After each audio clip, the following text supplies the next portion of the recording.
Complaint case में क्या होगा?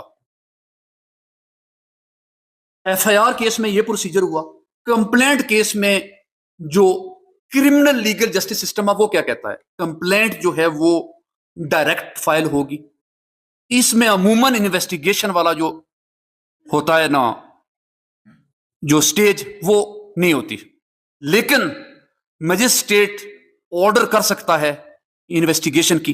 फिर पुलिस ने इन्वेस्टिगेशन कैसे करनी है? 154 के तहत जो है वो एफआईआर होगी, 155 के तहत अगर नॉन कॉग्निजेबल ऑफेंस है उसकी पोजीशन, 156 के तहत वो इन्वेस्टिगेशन जो करेगा ना, इसमें भी कंप्लेंट केस में जब अगर मजिस्ट्रेट कहता है कि इन्वेस्टिगेशन करें, मुलजम को गिरफ्तार करें, तो फिर वो जो है वो इन्वेस्टिगेशन कर सकता है।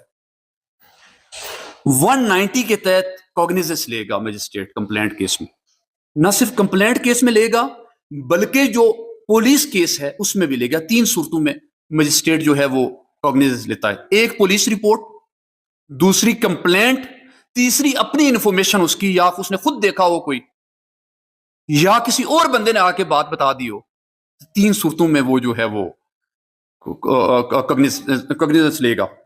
अब एक और बात है कंप्लेंट केस में, कंप्लेंट केस में दूसरा केस एफआईआर केस आया साथ, वो भी पड़ा हुआ है, वहां की एविडेंस भी यूज की जा सकती है कंप्लेंट केस में।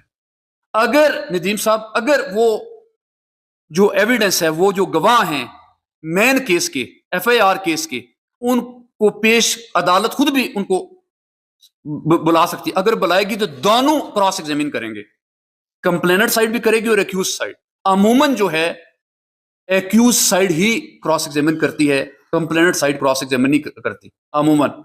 वो 340(2) के तहत अगर वो आएगा मुल्जम तो फिर क्रॉस एग्जामिन होगा या हॉस्टाइल डिक्लेयर होगा।